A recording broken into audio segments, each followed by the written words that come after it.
நாளுக்கொரு நல்ல பங்கு. ஆதியாகமத்திலிருந்து தின தியானங்கள். ஜனவரி 9. ஆதியாகமம் 2வது அதிகாரம் 1 முதல் 3 வரை. உண்மையான ஓய்வு நாள்.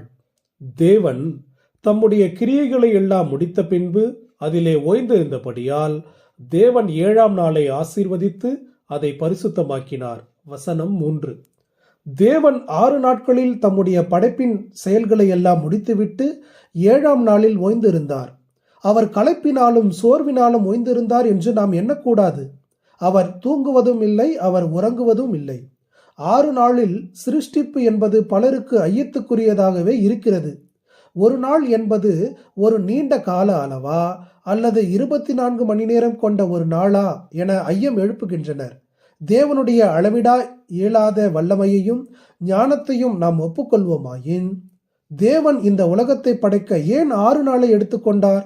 ஒரே நாளில் முடித்திருக்க கூடாதா என்றே கேள்வி இருக்க வேண்டும். 24 மணி நேரம் கொண்ட 6 நாட்களிலேயே இது நடைபெற்றது என்பதை யாத்திராகமம் 20:11 உறுதிப்படுத்துகிறது.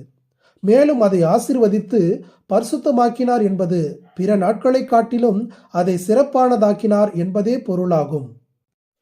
ஆயினும் பழைய ஏற்பாட்டு ஓய்வு நாள் உண்மையான ஓய்வு அல்ல என்பதையும் நாம் ஏற்றுக்கொள்ள வேண்டும். இது ஒரு நிழல். பழைய ஏற்பாட்டின் நிழல் காரியங்கள் யாவும் கிறிஸ்துவை சுட்டி காட்டுவது போல இதுவும் கிறிஸ்துவையே சுட்டி காட்டுகிறது. இயேசு கிறிஸ்து வந்த நோக்கமும் அவருடைய வேலையும் முடிந்துவிட்டதால் நிழல்களுக்கு இனி அவசியமில்லை. நாம் முகமறியாத பலரிடம் கைபேசியில் பேசுகிறோம். பழகும்போது அவர்களுடைய நிழற்படத்தை அனுப்பச் சொல்லி பார்க்கிறோம். அவர்களை நேரில் சந்திக்கும் வாய்ப்பு கிடைக்கும் போது அந்த படத்துக்கு அவசியம் இல்லாமல் போகிறது.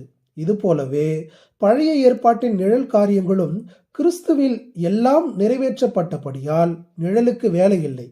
கொலோசியருக்கு எழுதின கடிதத்தில், அதாவது 2வது அதிகாரம் 16-17, ஓய்வு நாட்களை குறித்து ஒருவனும் உங்களை குற்றப்படுத்தாதிருப்பானாக, அவைகள் வரும் காரியங்களுக்கு நிழலாய் இருக்கிறது, அவைகளின் பொருள் கிறிஸ்துவை பற்றினது என்று பவுல் அதை உறுதிப்படுத்துகிறார்.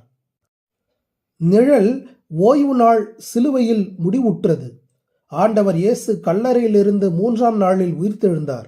அது ஒரு புதிய தொடக்கம். ஆகவே ஆதி கிறிஸ்தவர் உடனடியாக வாரத்தின் முதல் நாளை கர்த்தரை நினைவு கூறும் நாளாக கடைபிடிக்க தொடங்கினர். அவர்கள் ஓய்வு நாளை கடைபிடிப்பதை நிறுத்திவிட்டார்கள். ஆயினும் இந்த ஓய்வு நாள் சிலுவையில் முடிவடைந்தாலும் உண்மையான ஓய்வு நாள் இன்னும் வர வேண்டியதாய் இருக்கிறது. அது இளைப்பாறுதலின் காலம்.